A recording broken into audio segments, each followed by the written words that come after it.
got soul.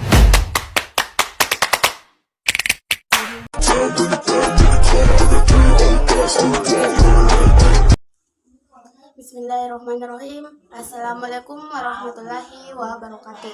Perkenalkan, saya atas nama Afra Nabila Syam dengan NIM 20800123014 dari kelas A angkatan 2023 jurusan Pendidikan Guru Madrasah Ibtidaiyah Fakultas Tarbiyah dan Keguruan Universitas Islam Negeri Alauddin Makassar.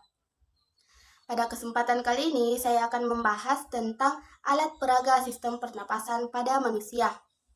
Maka dari itu simak video berikut ini.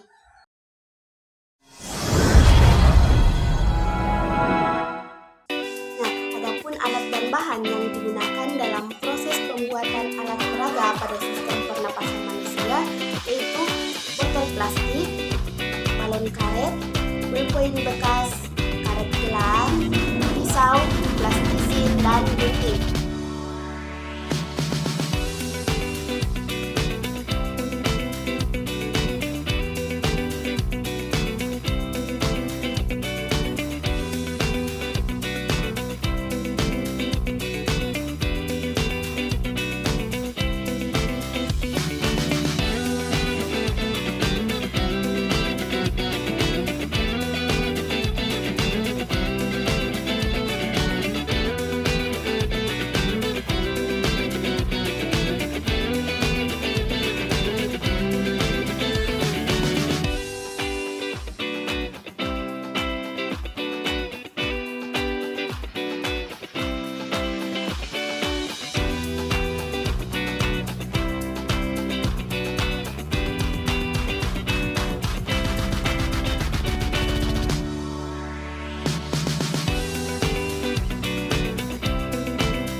Model tersebut. Nah, botol plastik ini kita artikan sebagai tubuh kita.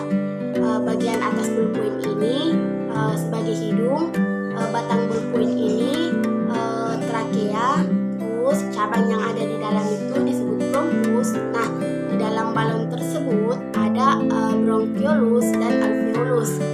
Balon di dalam botol ini menggambarkan paru-paru. Balon yang menutupi dasar botol ini disebut diafragma. Rongga dada adalah ruang tubuh dibatasi oleh tulang belakang, tulang rusuk, dan tulang dada yang menyediakan lingkungan pelindung bagi paru-paru. Trakea atau tenggorokan adalah sebuah tabung yang memanjang dari laring atau kotak suara turun ke rongga dada, di mana ia terbagi menjadi saluran kecil yang disebut bronkus. Nah, trakea dan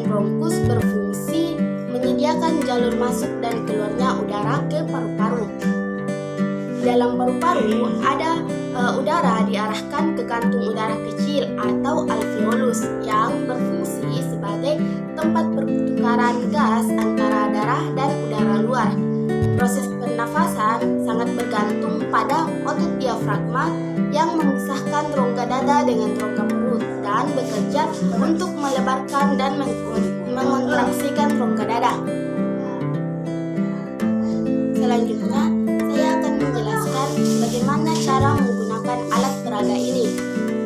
Nah, apa yang terjadi pada balon A ketika balon B ditarik?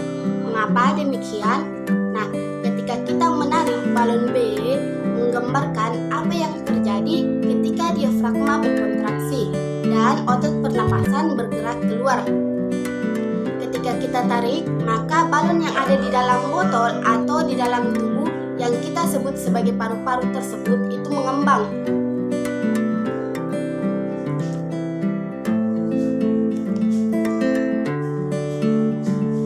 Nah, ketika kita lepaskan balon B atau diafragma ini, paru-paru akan mengempis.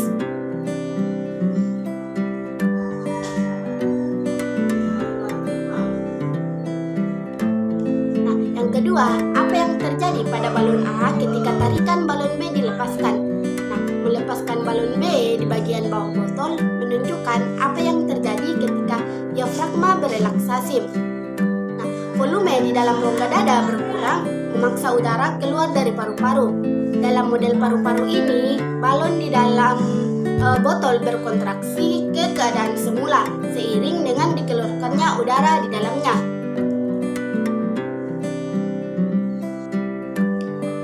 Nah, kesimpulannya itu berdasarkan cara kerja paru-paru yang telah dilaksanakan menggunakan model paru-paru yang telah dibuat, maka dapat disimpulkan bahwa ketika balon B atau balon bagian bawah yang disebut diafragma itu ditarik, maka balon A atau balon yang berada di dalam botol atau disebut paru-paru akan menggelembung karena terisi udara. Proses yang seperti ini disebut proses inspirasi. Sedangkan ketika balon bagian bawah dilepas ke keadaan semula, balon yang berada di dalam botol mengempis, yang mana proses ini disebut proses ekspirasi.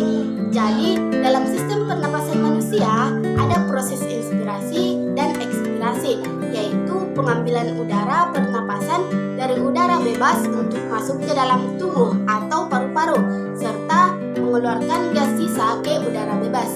Pengambilan udara pernapasan ini dikenal dengan inspirasi, sedangkan pengeluaran dikenal dengan ekspirasi.